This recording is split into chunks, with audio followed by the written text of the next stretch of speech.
I was lying in my ICU bed machines beeping around me like a mechanical orchestra oxygen mask covering half my face after a near-fatal car accident that should have killed me.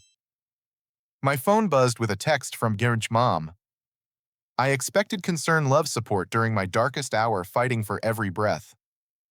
Instead, the message read, "Bis, maybe dying will make you interesting for once in your pathetic life. World would be better without another failure like you." My heart monitor spiked dangerously. Nurses rushed in thinking I was having a medical emergency, but my rage burned hotter than my injuries. I took a screenshot with trembling fingers, already planning something my mother Helen would never see coming. 3 days before that devastating text message, I was driving home from my construction job at Peterson Building Company, bone-tired after pulling double shifts for 2 weeks straight.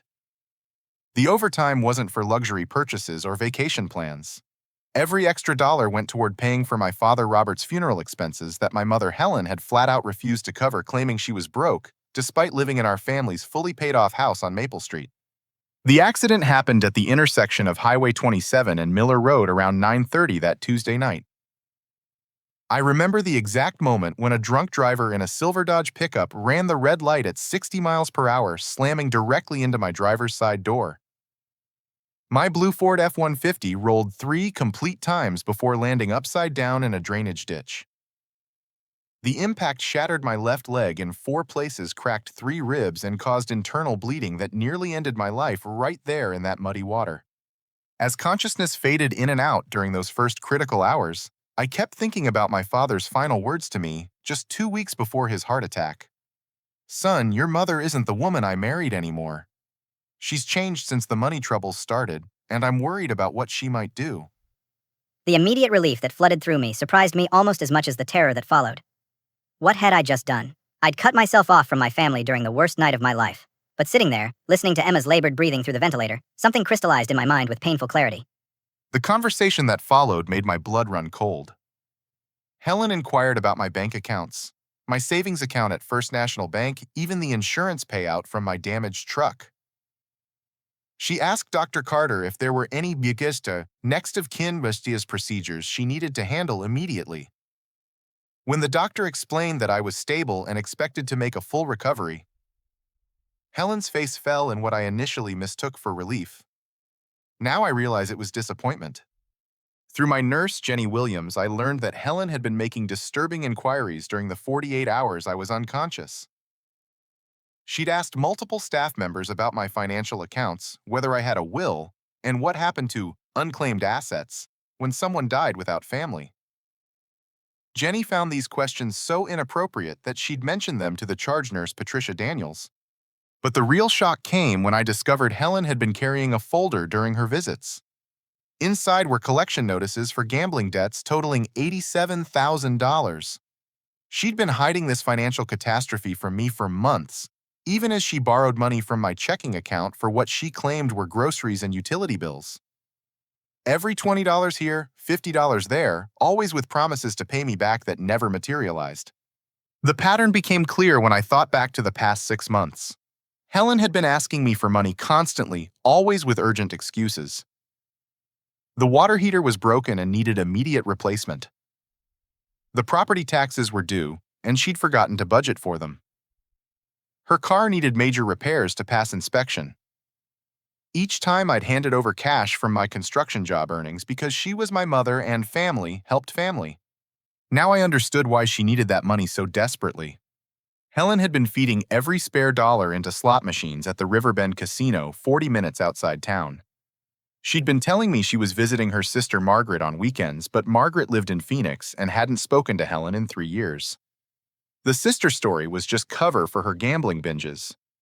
Investigation through my phone revealed even more disturbing evidence. Helen had been texting my ex-girlfriend Sarah Martinez, trying to convince her that I was mentally unstable and probably caused the accident myself. She was carefully constructing a narrative that painted me as suicidal, unstable, and dangerous to myself. Sarah had saved these text messages, including one where Helen wrote, "Apollo has always been troubled since his father died. I wouldn't be surprised if he did this on purpose." But perhaps the most devastating discovery was what I found when I convinced Jenny to check with the hospital's administrative office. Helen had already contacted Eternal Rest Funeral Home about pre-arrangements for my burial. She'd visited them the morning after my accident while I was still fighting for my life in surgery to discuss payment plans and service options. The funeral director, Thomas Murphy, later told investigators that Helen seemed unusually focused on costs and timelines rather than showing normal grief. The woman who gave birth to me had essentially written my obituary while I was clinging to life 20 feet away. Recovery in the ICU meant long hours with nothing but my thoughts and my phone. As my condition stabilized and the fog of painkillers began to clear, I started receiving a steady stream of devastating messages from Helen. She would arrive for brief visits, put on a performance of concern for the medical staff, then send cruel texts from the parking lot minutes after leaving. The messages came at all hours, each one more heartless than the last. She sent photos of my childhood bedroom being cleaned out for practical purposes, showing garbage bags filled with items that held deep meaning for me. My father's Purple Heart medal from Vietnam, his collection of antique woodworking tools. Even the baseball trophies from my high school years when our team won the state championship. Everything was being thrown away like worthless junk. One photo showed her loading my father's military footlocker into her car trunk with a caption that read, "Finally getting rid of all this useless stuff you and your father hoarded. Should have done this years ago instead of keeping a house full of garbage." But the digital cruelty extended far beyond text messages. Using the hospital's Wi-Fi connection, I began investigating Helen's online presence and discovered a web of lies that stretched back years. She'd been operating multiple fake social media accounts to spread poison about me throughout our extended family network. My Aunt Patricia in Denver had been told I was stealing prescription medications from my father during his final illness. Uncle Robert in Tampa received messages claiming I'd taken money from Dad's Veterans Benefit account to fund a drug addiction. Cousin Jennifer in Seattle was told I'd been physically abusive toward Helen since Dad's funeral, pushing her around and threatening her for money. Every relative who might have offered me support or questioned Helen's behavior had been systematically turned against me through carefully crafted lies. She'd sent them photos of bruises on her arms, claiming I'd grabbed her during arguments about money. The bruises were real, but I later discovered they came from her falls during drunken gambling binges, not from any violence on my part. The most sickening discovery was Helen's secret Facebook account under the name Helen Morris, where she'd been posting in grief support groups for months. She'd created an entire fictional narrative about being the victim of an abusive son who'd been stealing from his dying father and terrorizing his helpless mother. The posts were filled with manipulative language designed to generate sympathy and even financial support from strangers. "My son has been taking money from his father's medical fund while the poor man was dying," read one post that had received 43 sympathetic comments. "Now that his father is gone, he's threatening me for more money. I'm scared to be in my own home." Another post dated just 2 weeks before my accident was even more calculating. "I don't know how much longer I can take the verbal abuse and financial manipulation from my son. Sometimes I think everyone would be better off if I just disappeared. The better off if I just disappeared." The responses included offers of financial help, legal advice, and emotional support from people who believed they were helping an elderly abuse victim. Through this fake account, Helen had collected over $1,200 in donations from strangers who thought they were helping a vulnerable widow escape her abusive son. She'd created a PayPal account linked to a post office box I'd never seen, building an entire infrastructure for her lies. But the most devastating revelation came when I managed to access my father's old email account. He'd never changed the password from my birthday, April 15, 1992. Something Helen had never known because she'd never bothered to learn meaningful dates in my life. What I found in those emails shattered everything I thought I knew about my father's final months. He'd been documenting Helen's gambling addiction, her lies, and her theft of money from his Veterans Benefits account.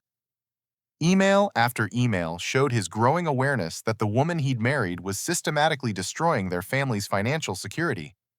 More shocking was a series of emails between my father and attorney Michael Harrison at Harrison Legal Services.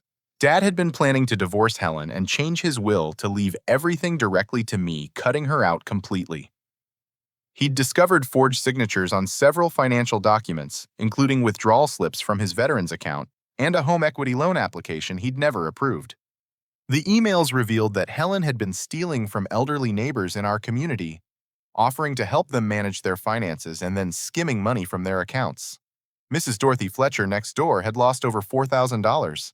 Mr. James Wright across the street had been missing money from his Social Security deposits for months. My father had been gathering evidence to present to the police, working with a private investigator named Linda Walsh to build a comprehensive case against Helen's financial crimes. The investigation had been progressing toward criminal charges when my father suffered his fatal heart attack.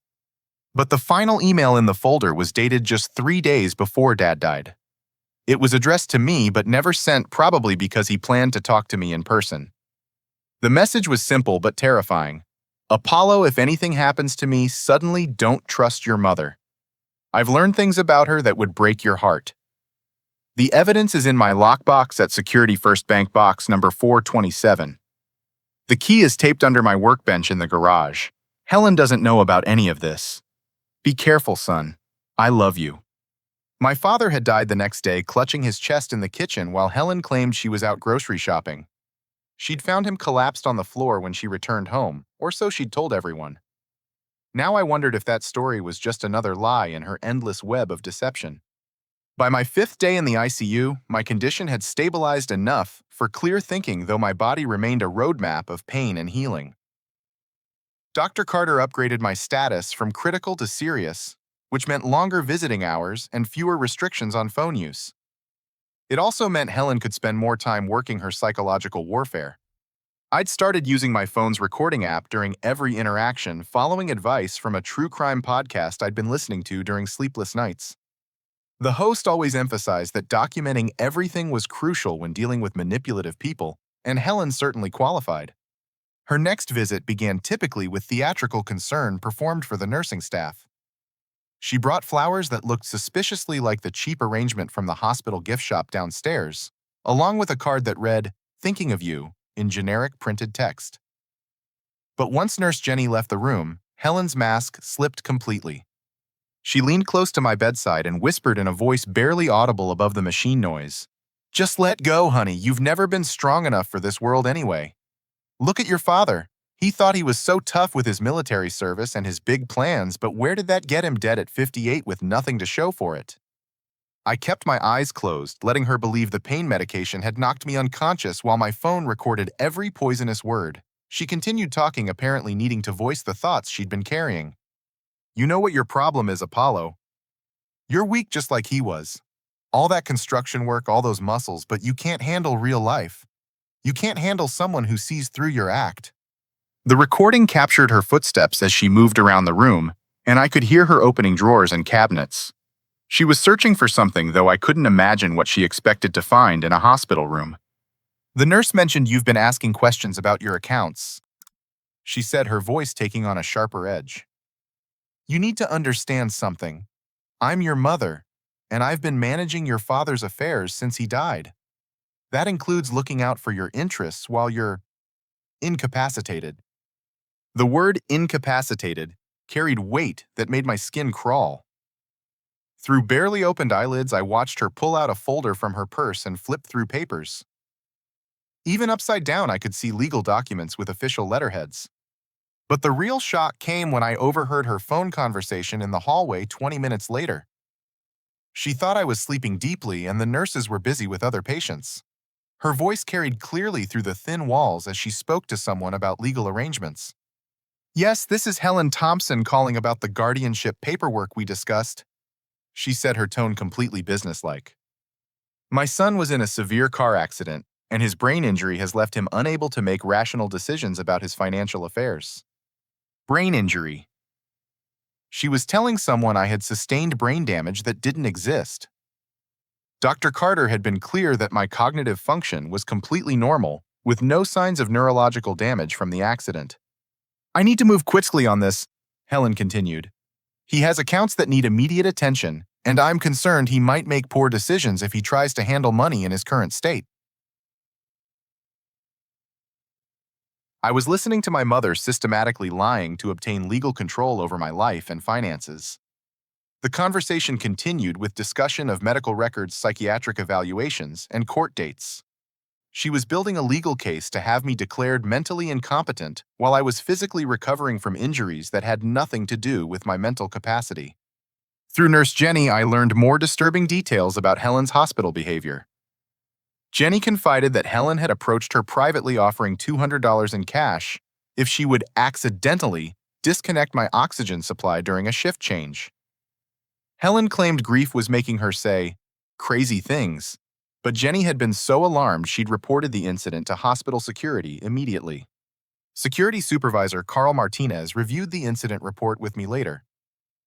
Helen had specifically asked about how long someone could survive if their oxygen was interrupted, and whether such incidents were investigated thoroughly by hospital administration. When Jenny refused and threatened to report her, Helen claimed she was just asking hypothetical questions because she was worried about my safety. The security footage from the hallway cameras told a different story. Helen had waited until Jenny was alone at the nurse's station, checked to make sure no other staff were nearby, then made her cash offer while glancing repeatedly toward my room. Her body language showed clear premeditation, not grief-induced confusion. I gained an unexpected ally when Jenny introduced me to Detective Rick Harrison, a longtime friend of my father's from their Army days together. Rick had been visiting hospitalized veterans as part of a volunteer program when Jenny mentioned my situation during their conversation about elder abuse prevention. Rick's investigation into Helen's background revealed disturbing patterns.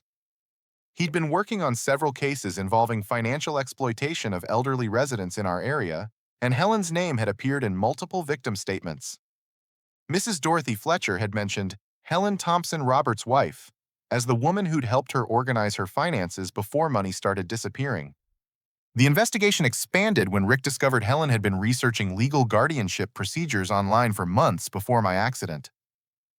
Her browser history showed searches for declaring adult child incompetent, emergency guardianship for brain injury, and accessing disabled persons' bank accounts.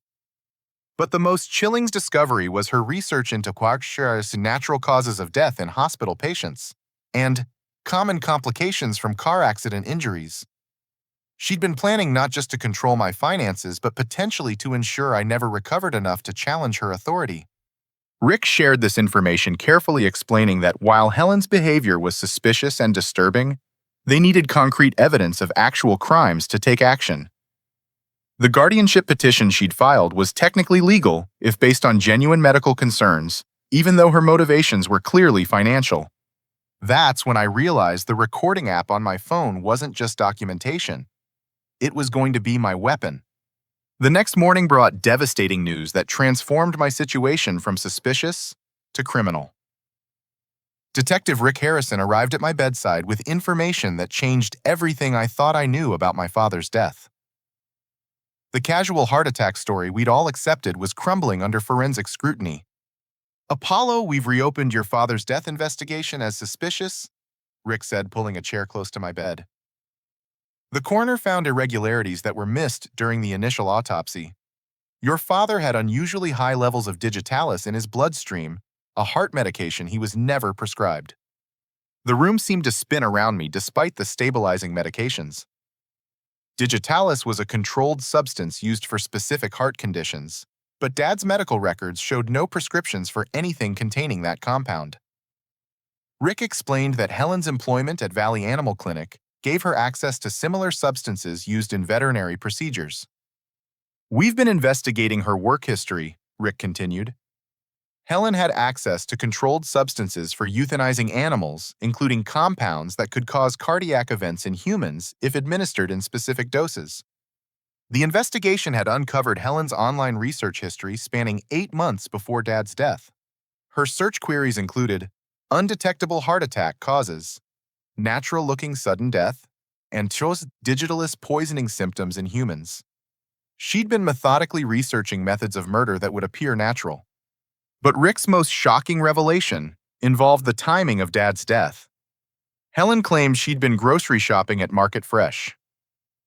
When Dad suffered his fatal heart attack, finding him collapsed in the kitchen when she returned home around 3 in the afternoon. However, store security footage showed Helen's car in the parking lot for only 12 minutes, barely enough time to purchase the single bag of groceries she'd brought home. Cell phone tower data placed Helen's phone at home during the time period when she claimed to be shopping. She'd driven to Market Fresh, purchased minimal items to support her alibi, then returned home where Dad was likely already dead or dying from the poison she'd administered earlier. "We believe Helen gave your father a lethal dose of Digitalis in his morning coffee," Rick explained. "The compound takes several hours to cause fatal cardiac arrhythmia, giving her time to establish an alibi elsewhere." From my hospital bed, I began coordinating with Rick to build an airtight case against Helen. Using my laptop computer, we accessed financial records showing her systematic theft from Dad's Veterans Benefits account. She'd forged his signature on withdrawal slips totaling $34,000 over 6 months. The private investigator my father had hired, Linda Walsh, contacted me through Rick with evidence that would have exposed Helen's crimes months earlier. Linda had documented Helen's pattern of befriending elderly neighbors, offering financial assistance, then gradually stealing from their accounts through forged checks and fraudulent electronic transfers. "Your father was planning to have Helen arrested," Linda explained during our phone conversation.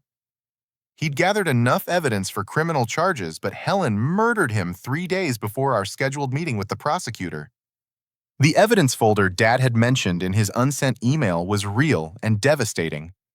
Linda had retrieved it from his bank lockbox using documentation Dad had provided. Inside were photographs of forged signatures, copies of unauthorized financial transactions, and recorded phone conversations where Helen admitted to borrowing money from elderly neighbors. Most damning was a recording Dad had made of Helen confessing to drugging his evening medication to make him sleep heavily while she accessed his financial accounts. She'd been crushing sleeping pills into his dinner for weeks, keeping him unconscious while she conducted her theft operations during nighttime hours. But Helen's crimes extended beyond our family. Linda's investigation had identified 7 elderly victims in our community alone, with total losses exceeding $200,000.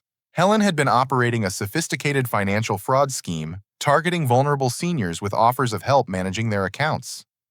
My ex-girlfriend Sarah Martinez became a crucial ally when I contacted her to explain the real situation. She'd been disturbed by Helen's text messages but hadn't understood their significance until Rick showed her the larger pattern of manipulation and murder. "She kept asking me to visit you in the hospital," Sarah told me during a recorded phone call. "But she wanted me to try convincing you to stop fighting and accept what was meant to happen. She said you were suffering unnecessarily and would be more at peace if you just let go." Sarah agreed to help by calling Helen while Rick recorded the conversation. The plan was simple but effective. Sarah would express concern about my condition and see what Helen revealed when she thought she was talking to a sympathetic audience. The recorded conversation that followed exceeded our worst expectations. Helen told Sarah, "He should just stop fighting what's natural. Some people aren't meant to survive traumatic injuries, and Apollo was never strong enough for this world anyway. His father spoiled him, made him think he was special, but look where that got Robert."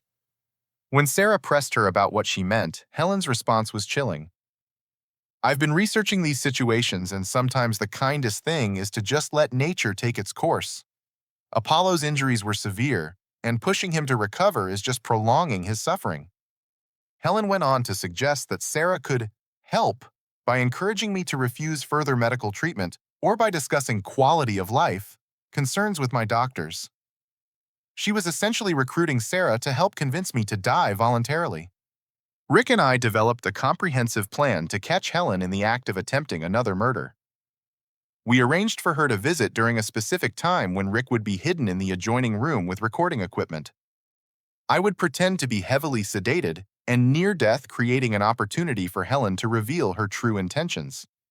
The hospital staff, now fully aware of the investigation, cooperated by providing Helen with misleading information about my condition deteriorating. Dr. Carter told Helen I was experiencing complications and might not survive the next 24 hours.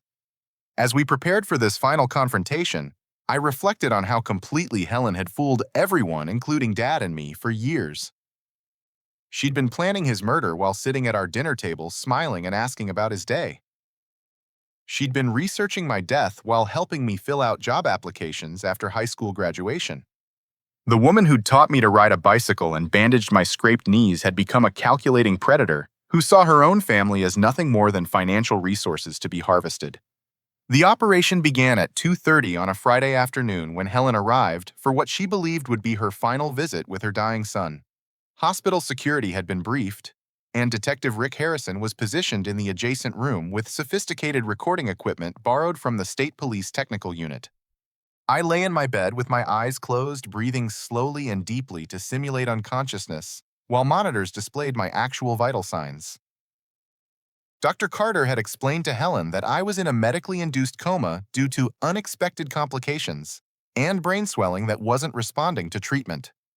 Helen entered my room carrying a small duffel bag which immediately caught Rick's attention through the surveillance feed. She set the bag beside my bed and began speaking in a low voice, apparently convinced I couldn't hear her words. "Well, Apollo, it looks like you're finally going to stop being such a burden on everyone." She began, her tone casual and conversational. "You were just as weak as your father, and now look where that got you both." She moved closer to my bedside and I could smell the stale cigarette smoke that clung to her clothing. Her voice dropped to barely above a whisper, but Rick's sensitive microphones captured every word. "Your father figured out what I was doing with the money, you know. He threatened to ruin everything I'd worked for, said he was going to have me arrested and leave me with nothing. Well, look where that got him. Stupid man thought he was so clever with his investigation and his evidence gathering." The confession was exactly what Rick needed, but Helen was just getting started. She reached into her duffel bag and pulled out a small glass vial containing clear liquid. "This is the same compound I used on Robert," she said, holding the vial up to the light. "Amazing what you can learn working at a veterinary clinic. Potassium chloride in the right dosage causes cardiac arrest that looks completely natural. Your father never suspected his loving wife was slowly poisoning his coffee every morning for a week."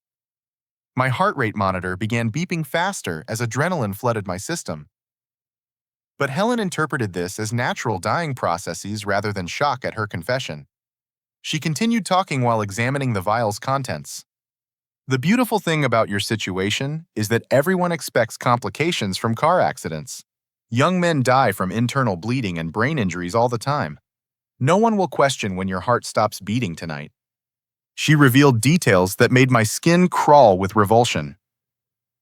Helen had been planning my death for months before the accident, researching methods and timing. The car crash had simply provided her with the perfect cover story for what she'd already intended to do. "I hired Marcus Webb to follow you and cause that accident," she admitted casually.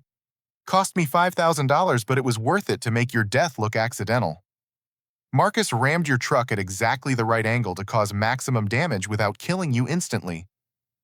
I needed you alive long enough to get you to the hospital where I could finish the job properly." The recording was capturing evidence of premeditated murder conspiracy and multiple felonies.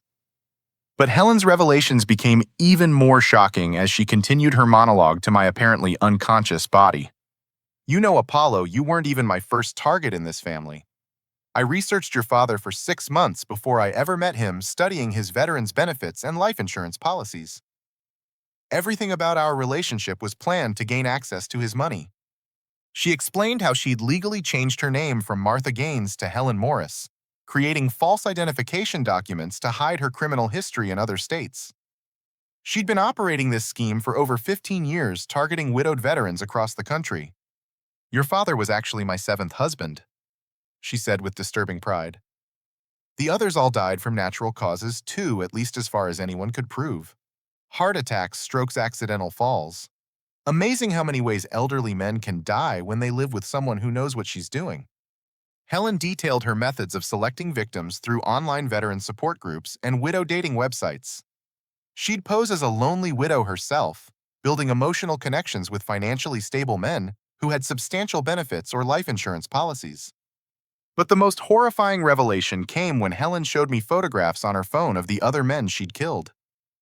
7 faces stared out from the screen, men who'd trusted her with their hearts and their lives, only to become victims of her calculated greed. "Robert was different, though," she continued. "He was smarter than the others, started asking questions about money disappearing from his accounts. I had to kill him faster than I'd planned, and then I got stuck with you to deal with." She explained her elaborate plan for my death, which involved gradually poisoning me through food gifts while I was hospitalized. She'd been bringing me homemade cookies and soup laced with small amounts of the same veterinary compounds she'd used on Dad. I wanted your death to look like complications from the accident, she said. Slow deterioration that no one would question. But you've been fighting too hard, healing too fast. So tonight we're going to accelerate the process. Helen prepared to inject the potassium chloride into my IV line when Detective Rick Harrison and hospital security burst through the door. The shock and rage on her face when she realized I was conscious and recording everything was captured on video from multiple angles. She immediately became violent, screaming that I should have died like I planned, while trying to grab the syringe she'd dropped. Security restrained her as she shouted about how she'd worked too hard planning this, for me to ruin everything now. You little bastard, she screamed, fighting against the security guards.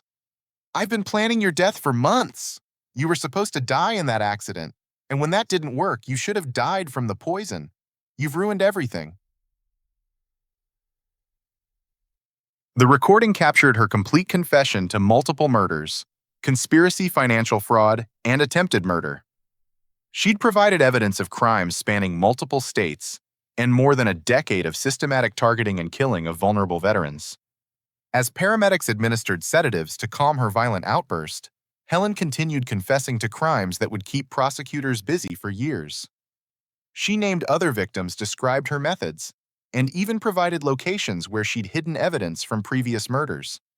By the time the ambulance transported her to county jail, we had recorded evidence of 7 confirmed murders and dozens of financial fraud cases totaling over $600,000 in stolen money. The arrest of Helen Thompson, real name Martha Gaines, triggered the largest serial murder investigation in our state's history.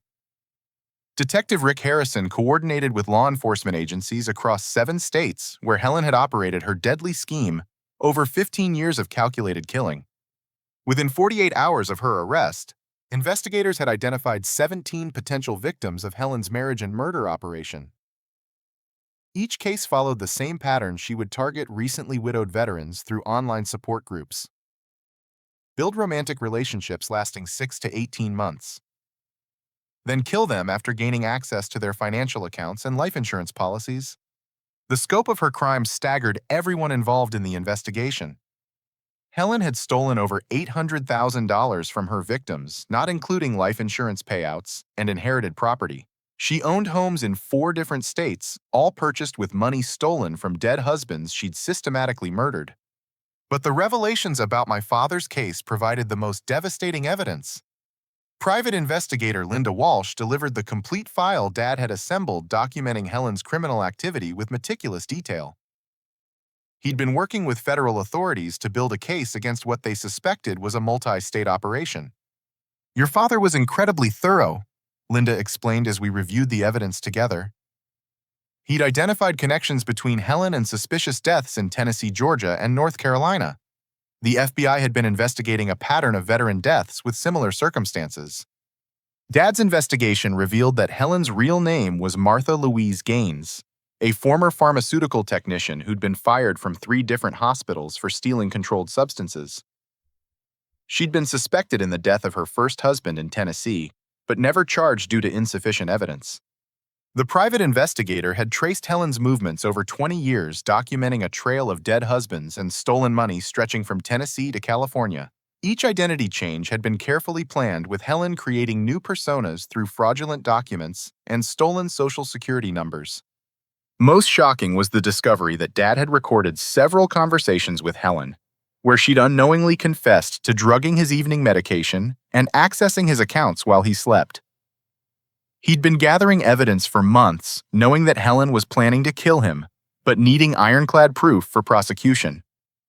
Robert was planning to have Helen arrested the week he died, Linda revealed. He'd scheduled a meeting with federal prosecutors to present evidence of her multi-state crime spree. Helen killed him just 3 days before that meeting. The evidence Linda provided included recordings where Helen discussed her methods with disturbing casualness. In one conversation, she told Dad about helping elderly neighbors with their finances while skimming money from their accounts. She described it as earning a fee for services rendered, rather than acknowledging the theft and fraud. But perhaps most horrifying was a recording where Helen discussed her philosophy about killing elderly men. She told Dad, "These old veterans have already lived full lives and served their country. They're just waiting to die anyway, and their money is being wasted on medical bills and nursing homes. I'm actually doing them a favor by giving them peaceful deaths and putting their resources to better use." My recovery accelerated dramatically once Helen was behind bars and the stress of constant threats disappeared. Dr. Carter marveled at how quickly my healing progressed when I wasn't fighting psychological warfare along with physical injuries. Within 2 weeks, I was walking with assistance and planning my discharge. The legal proceedings moved swiftly as Helen's attorney advised her to accept plea bargains rather than face trial in multiple states. She was looking at 7 counts of first-degree murder, dozens of financial fraud charges, and federal charges for crossing state lines to commit crimes. During her sentencing hearing, I testified about the psychological torture she'd inflicted while I fought for my life in the hospital. The judge and jury listened with visible emotion as I described receiving those cruel text messages during my darkest hours, believing my own mother wanted me dead. "The defendant didn't just try to kill my body," I told the court. "She tried to kill my spirit, my will to live my belief that anyone cared whether I survived. She turned my recovery into a battle against despair and self-doubt, making me question my own worth while she planned my murder."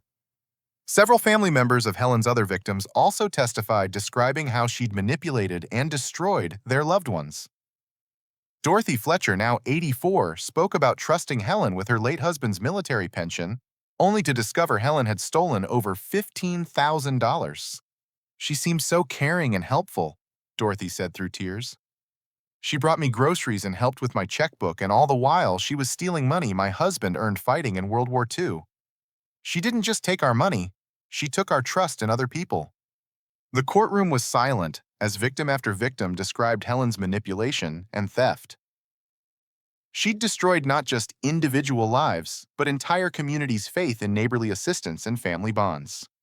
Helen showed no remorse during the sentencing process, maintaining that her victims were better off dead and that she'd provided a service by ending their suffering. She claimed the stolen money was a compensation for caregiving and insisted she deserved the life insurance payouts because she'd earned them through marriage. When Judge Patricia Williams sentenced Helen to 7 consecutive life sentences without possibility of parole, Helen's only response was anger that her business model had been disrupted.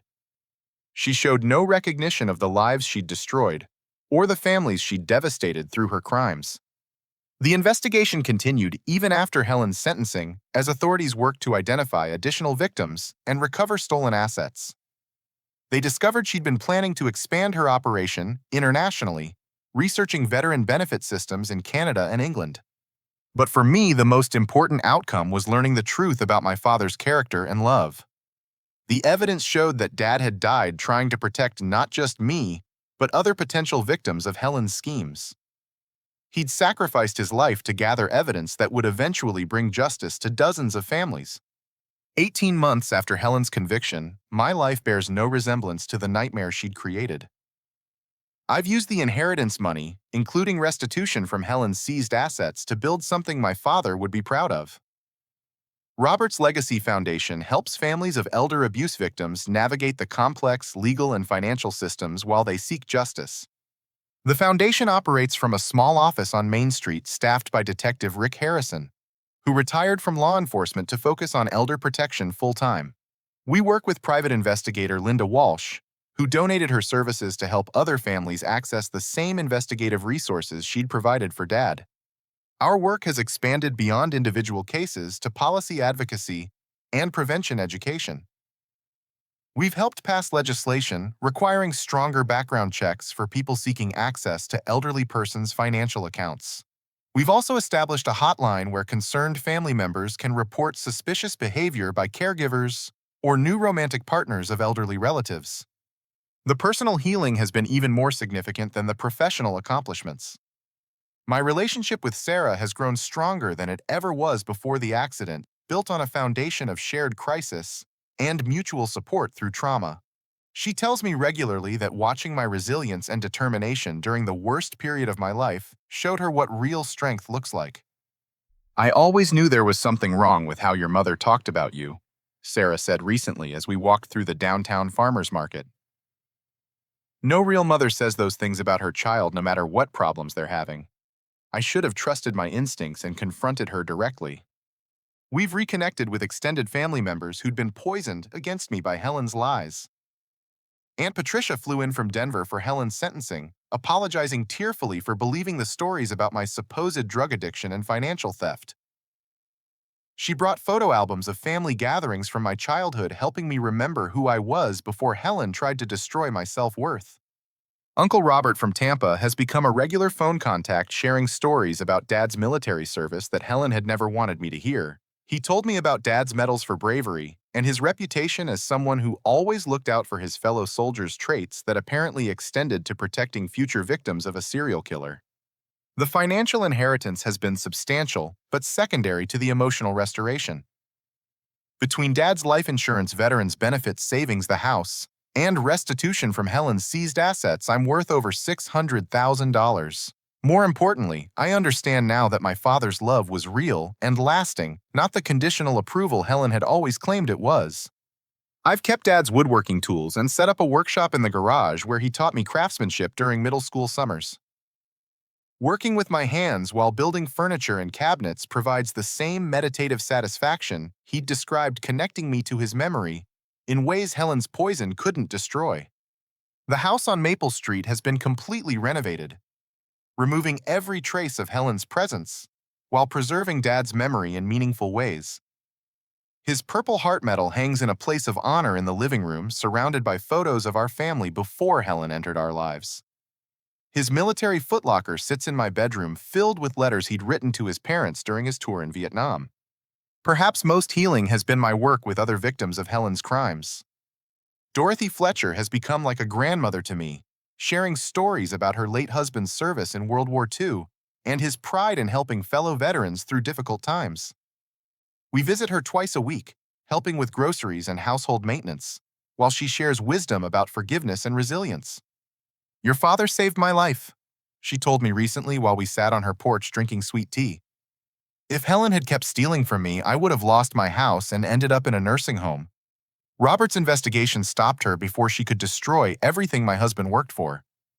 The deeper lesson that emerged from this nightmare is about the difference between biological relationships and genuine family bonds. Helen shared my DNA, but she never shared my values, my struggles, or my hopes for the future. Meanwhile, people like Rick Harrison, Linda Walsh, Nurse Jenny, and even Sarah had shown more care and loyalty during my crisis than the woman who gave birth to me. Real family is built on love, support, and mutual respect, not blood relation or legal obligation. Sometimes the people who hurt us most are the ones we're told we should trust blindly. Learning to recognize genuine care versus manipulation has been the most valuable education I could receive. I've also learned that my worth as a person was never determined by Helen's ability to love me. Her emotional emptiness and capacity for cruelty reflected her own brokenness, not any deficiency in me or Dad.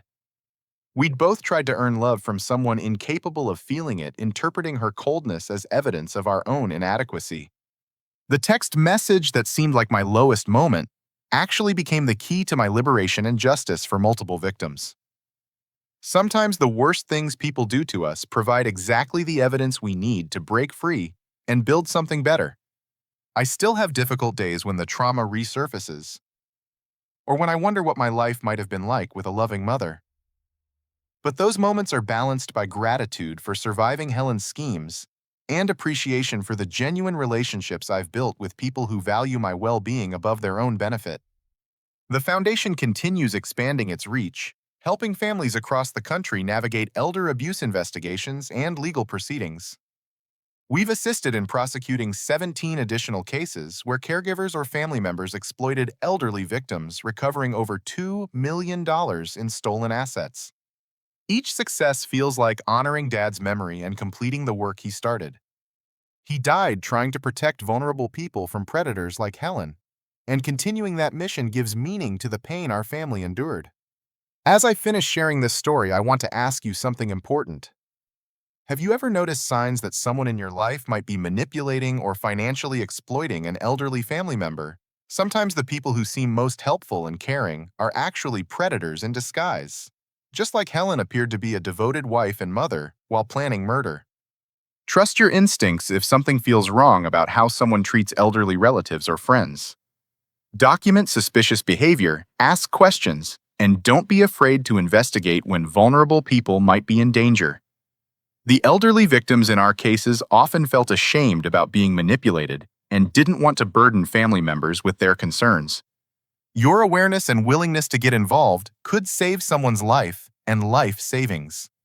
Please like this video if it helped you understand the warning signs of elder abuse, subscribe to stay updated on stories that matter, and share this with anyone who might need to hear it. Together, we can protect the people who protected us. Thank you for listening to my story and for caring about justice for people who can't always protect themselves. I hope sharing this experience helps you recognize the difference between genuine love and manipulation, and that you'll find the courage to stand up for vulnerable people in your own community. Remember that your worth is never determined by other people's inability to see your value, and that real